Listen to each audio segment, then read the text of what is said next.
kita mau ngobrol sama reporter kita. Ada Mas Pradito dari reporternya Detik Jogja. Selamat pagi Mas Pradito. Ya, selamat pagi Aryo dan Davi. Pagi Mas Dito. Mas Dito, ini tadi saya di intro nih sedikit sama Iya. Aryo tentang Mbah Tupon. Ini saya agak tersesat nih sejujurnya. Kan awalnya justru Mbah Tupon ini yang menjadi Korban. korban. Kok malah sekarang jadi tergugat? Ini maksudnya gimana nih, kok jadi kebolak-balik begini nih Mas? Ya. Jadi Mbah Tupon ini menjadi tergugat dalam perkara perdata di Pengadilan Negeri Bantul.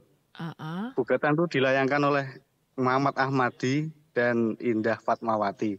Indah Fatmawati itu adalah orang yang saat ini menjadi pemilik tanah dari Mbah Tupon yang dulu kan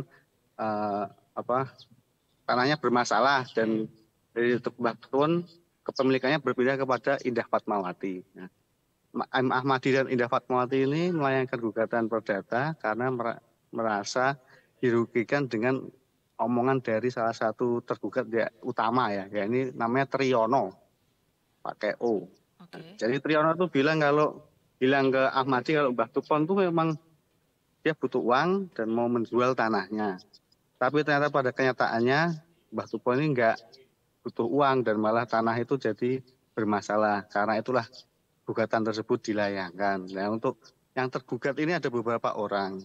Kalau yang utama yang tergugat itu adalah Triyono pakai O yang pertama itu. Yang kedua Triyono pakai Y, Triyono.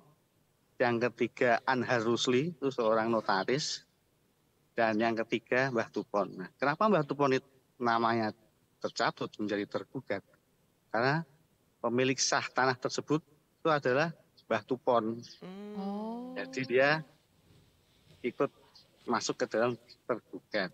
Tapi yang digugat utama tetap si Triyono itu. Seperti yang itu. Yang pakai O apa yang pakai Y ini? Yang pakai O. Triyono. Iya. Karena sebenarnya emang yang salah harusnya bukan Mbah Tupon dong. Yang salah adalah orang yang quote unquote mau membantu pengurusan dari tanahnya Mbah Tupon itu kan, sama notarisnya kan. Iya, betul. Tapi memang mau nggak mau Mbah Tuponnya akan ikutan keseret karena Mbah Tupon sebagai si pemilik dari tanah tersebut. Iya, betul sekali. Tapi berarti dengan adanya fakta seperti ini, ada kemungkinan nggak kalau misalnya suatu saat nanti ke depannya Mbah Tupon ini juga ikut terseret, kemudian mendapatkan diganjar oleh pasal-pasal tertentu misalnya? Sepertinya enggak sih. Dia Mbah Tupon itu hanya selaku pemilik sah tanah. Mungkin dia hanya akan dipanggil saat itu jadi tergugat saja, tapi nggak tergugat utama, karena yang dipermasalahkan oleh M. Ahmadi sama Indah Fatmawati itu omongannya Triyono itu yang terkesan merugikan mereka. Jadi kalau Mbah Tupon sepertinya enggak. Iya dong. Aku setuju banget. Maksudnya aku sebagai pembeli barunya akan marah karena loh kok ternyata pemilikan rumahnya masih ada atas nama orang lain dan dia juga merasa dirugikan gitu. Yang untung kan berarti si penengah ini kan, orang-orang tengah ini. Triyono ya, benar ya. Gugatan itu dilayangkan tanggal 11 Juni. Terus selanjutnya mulai disidangkan tanggal 1 Juli di Pengadilan Negeri Bantul. Jadi sepertinya si Triyono ini ono punya hati. Ono wae. Mas, tapi ya kan tadi sempat ngobrol juga nih Mario sama teman-teman di sini gitu. Di satu sisi ada cerita bahwa Mbah Tupon ini kan ya mungkin orang zaman dulu juga gitu. Jadi kadang-kadang tanda tangan sesuatu nggak tahu. Loh, misalnya dia bahkan nggak bisa baca tulis. Iya, ini apa sebenarnya isinya apa gitu kan. Jadi juga besar kemungkinan terjadi hal-hal yang tidak diinginkan. Nah, apakah sebenarnya kasus seperti ini banyak nih jangan-jangan? Gak cuman kena ke Mbah Tupon atau mungkin jangan-jangan Mbah Tupon bisa kena berkali-kali, amit-amit jangan sampai, atau gimana sih situasinya nih Mas? Kalau selain Mbah Tupon itu sebetulnya ada yang bersangkutan orang kasihan juga, namanya Brian Manoff, itu juga sama. Dia tuh mau mengurus pecah waris karena ayahnya sudah meninggal dunia, pecah waris. Terus dari keterangan Brian itu dia hanya membuat surat turun waris. Setelah buat surat turun waris itu malah dia didatangi bank, katanya ini tanahnya dijaminkan atas nama M. Ahmadi. Loh. Namanya pemiliknya tanah itu, pemilik Brian itu sekarang berganti milik namanya M. Ahmadi. Ya entahlah Tapi, siapa. Apa? Maksudnya dia nggak kenal juga M. Ahmadi itu siapa? Nggak kenal.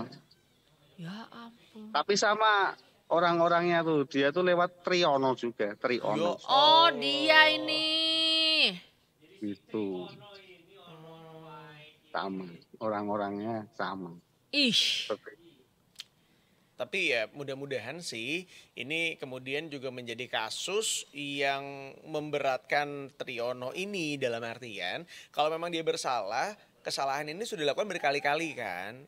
Jadi bisa kemudian memberikan efek jera juga, tidak hanya bagi Triyono tapi bagi orang-orang di luar sana yang ingin melakukan atau ingin menjadi seolah-olah seperti Triyono ini untuk menipu banyak orang. Gitu. Tapi sekali lagi ya, ini masih ada kemungkinan tidak bersalahnya, kita masih nggak tahu juga. Kita masih akan ada pengadilan nanti yang akan melakukan pengecekan lebih lanjut lagi. Tapi mudah-mudahan sih nggak terjadi seperti ini sih. Mudah-mudahan. Tapi apakah aku nggak tahu dari pihak mana ya yang mungkin untuk mencegah hal-hal seperti ini ke depannya mungkin lagi ada dalam tanda kutip perapihan surat-surat kah atau apa gitu nggak sih Mas di sana? Sekarang perapian surat-surat dan lain-lain bisa dilakukan oleh pihak-pihak seperti BPN nih. BPN juga udah meminta kalau ada yang bermasalah terkait tanah, silahkan melapor ke BPN. Begitupun dengan Pemkab Bantul. Pemkab Bantul juga membuka seperti pendampingan hukum. Jadi semua yang dia mendapat masalah khususnya terkait tanah itu bisa langsung menuju ke Pemkab untuk mengadukan atau berkonsultasi lah. Seperti itu kalau dari sini. Ya, seingatku kalau nggak salah untuk rumah dan tanah dari tahun berapa aku lupa, nanti bisa dicek masing-masing gitu ya Detikers. Tapi itu sudah disarankan untuk digitalisasi si aset-aset mereka. Jadi memang dari tahun berapa itu sudah mulai digitalisasi. Tapi sebelum-sebelumnya itu belum. Jadi sekarang buat teman-teman yang punya rumah atau lahan dari orang tuanya, dari dulu-dulu lah ibaratnya, silakan melakukan pengecekan aja ke BPN dan apakah memang sudah digitalisasi atau belum. Ini juga untuk menghindari adanya mafia tanah seperti ini. Karena kalau misalnya masih dalam bentuk surat, takutnya tuh banyak orang yang bikin surat-surat bohongan gitu ibaratnya atau double suratnya dan kemudian diaku-aku gitu sih. Itu sih yang menakutkan. Kembali ke Mbak Tupon. Mbak Tupon tuh sudah bersuara belum mengenai beliau ini jadi terdakwa? Tergugat. Iya, ini tadi udah ketemu anaknya namanya Mas Heri. Dia bilang dari pihak kuasa hukum itu udah datang, udah memberitahu kalau Mbak Tupon menjadi salah satu tergugat. Dan dari pihak yang Mbak Tupon sendiri ya sebenarnya tidak begitu mempermasalahkannya karena yang tergugat utama itu si Triyono dan Mbak Tuponnya hanya tersatut aja karena sebagai pemilik sah tanah itu saja. Jadi mengikuti saja dengan hukum yang berlaku karena udah ada kuasa hukumnya juga, udah ada tim pembelanya juga dari Mbak Tupon itu. Ya udah, Mas Pardito mohon izin sampaikan ke Mbak Tupon yang sabar, jangan terlalu dipikirin karena takutnya nanti mengganggu kesehatannya Mbak Tupon gitu ya.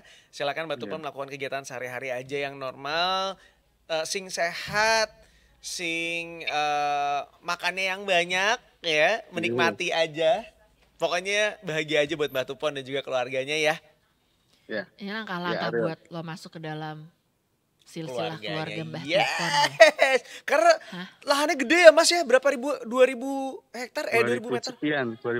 2000 sekian meter. Iya, gede. Aduh Mbah Tupon, sehat-sehat ya. Mbah Tupon masih ada istrinya. Cucu. Oh. Kita mau ngelamar aja jadi cucu. Mau sama cucunya. Oh, bisa sih. Ya wes. Mas Pradito, makasih ya untuk informasi ya Mas. Sehat-sehat juga Mas Dito ya. Iya. Mas Dito juga jangan banyak pikiran ya Mas. Mau ngopi dulu apa kita nih ngobrol-ngobrol coba nih? Mau curhat apa Mas Dito di sini? Nggak usah. Jangan di sosial media Mas Dito kalau curhat ya. Belajar dari teman kita. Kesian banget. Gue lagi.